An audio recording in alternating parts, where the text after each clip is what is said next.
Good day, family. Today I want to talk about somebody that has been very important to me. He's led me to the understanding that my masculinity is not a pathology and is something that I could learn to harness. And he, in a way, was the first one to teach me what putting that dragon on a chain really was. He's also the one that led me to a type of oath of truth and just following truth wherever it goes, no matter what, even through the uncomfortable present moment, and always speaking the truth without outcome. And so this was before I had my really big awakening into God, but he really helped me understand what I could be. And I've read a few of his books, and to me, I saw him as like a father figure to myself. And this guy's name is Jordan Peterson. It's the one and only Digo Double G.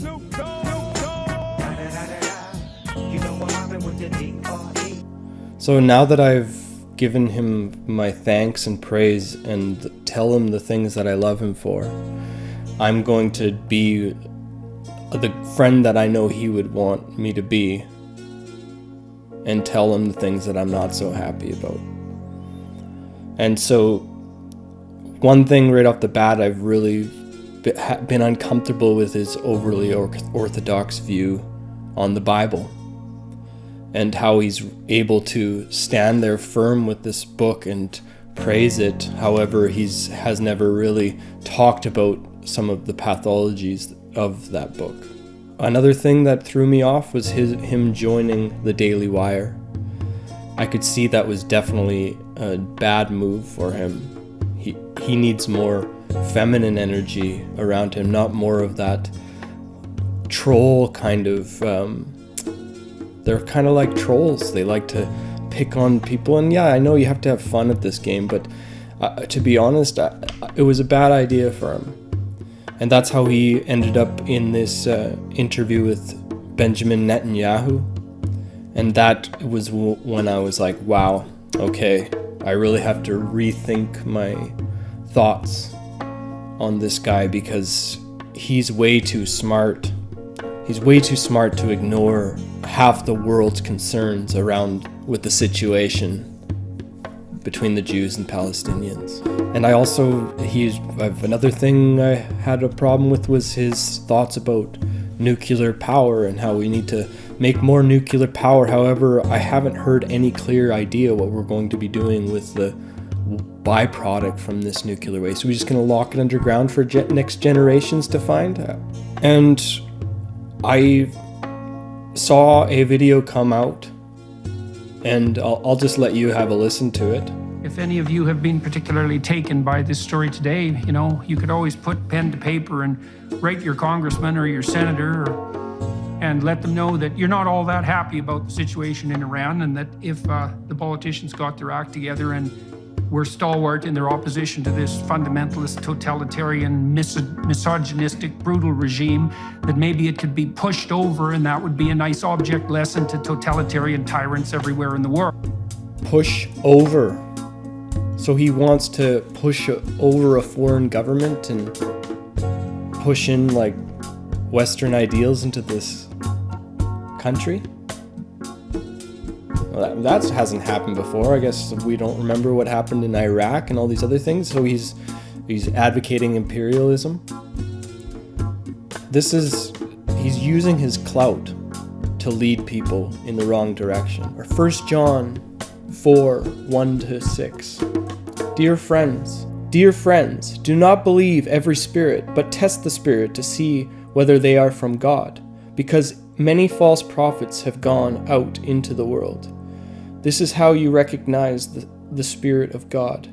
Every spirit that acknowledges that Jesus Christ has come in the flesh is from God. But every spirit that does not acknowledge Jesus is not from God. This is the spirit of the Antichrist, which you have heard is coming and even now is already in the world. You dear children, are from God and have overcome them, because the one who is in you is greater than the one who is in the world.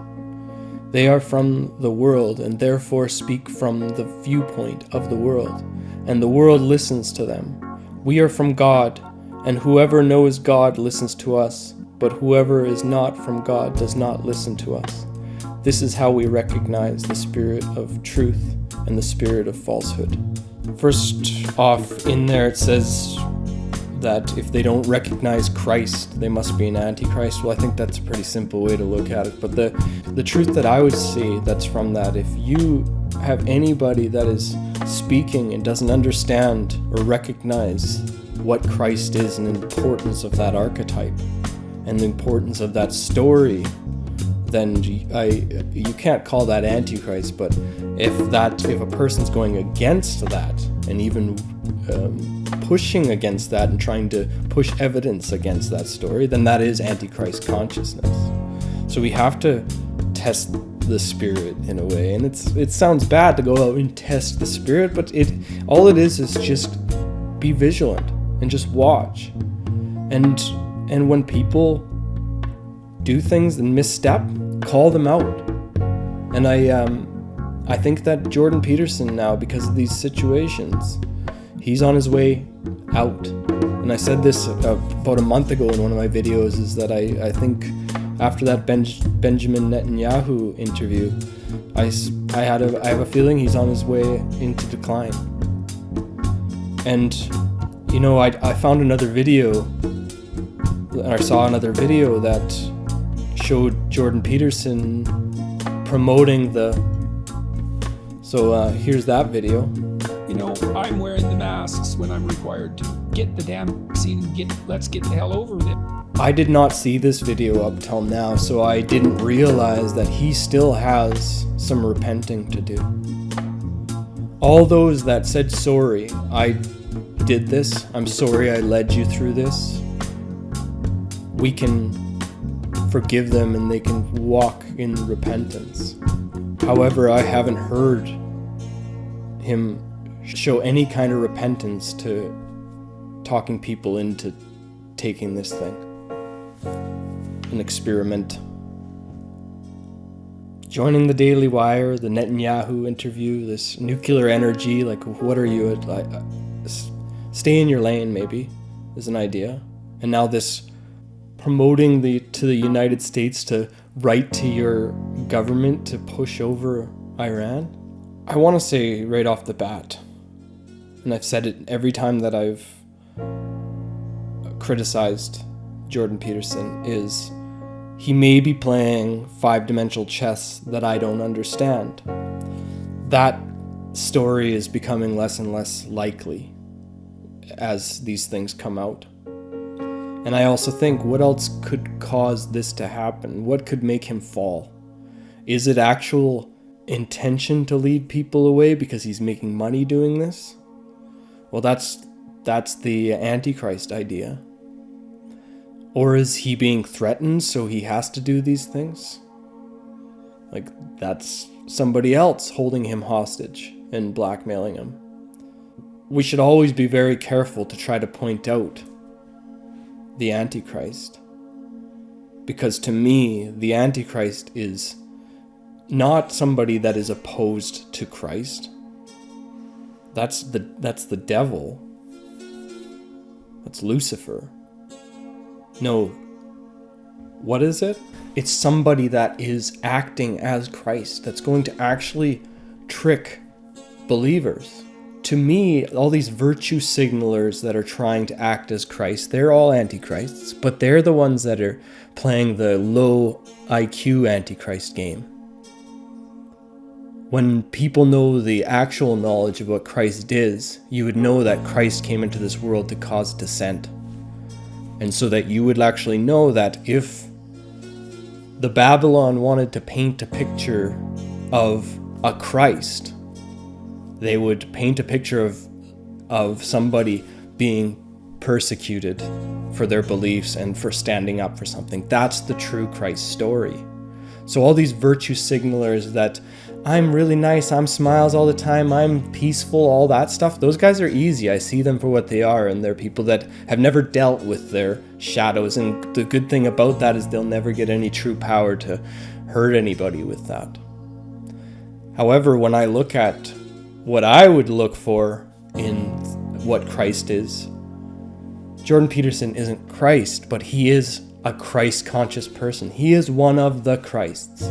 That's the way I looked at him. And now I'm going to be very careful in saying this because I'm not making any judgments. I'm just saying is some of the places he's leading people is away from what I think Christ is, which starts to realize it's the little things that a Christ does that makes somebody an antichrist. They can lead somebody for years and years and gain a lot of clout, and just at the last moment lead them off a cliff. Is that what's happening here?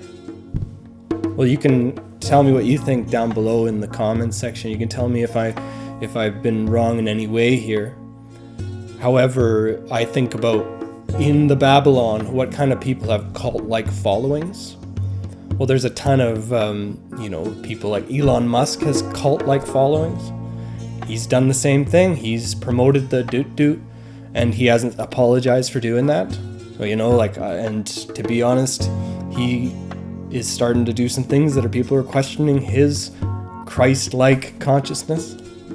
So is he another antichrist? These are just questions. We should be testing the spirit of these people. And I'm starting to see a lot of people are living out of covenants with the spirit. Because there's the Sam Harris kind of antichrist, which is the atheist antichrist that's so intelligent that he leads people, but he's just fallen to the sword of reason. We see the same kind of one that's I did the video on, and that's Neil deGrasse Tyson. Another one falls to the sword of reason. And now all these things happening with Jordan Peterson, it seems to me he may be falling also. And after this, I know there's lots of different antichrists and a lot of people that are leading people off cliffs in all different places. Just YouTube influencers, this and that. There's a lot of them out there. However, if I think about people that have a huge cult-like following and kind of like a religious-like cult-like following, I don't know much more besides, Jordan Peterson or there's Russell Brand could be one, but I haven't seen anything. I haven't been watching him enough or anything to maybe point out anything, but these are people if Russell Brand to me seems like somebody that used his cult-like following to start leading people the right direction. And that's just my judgment on what I've seen so far.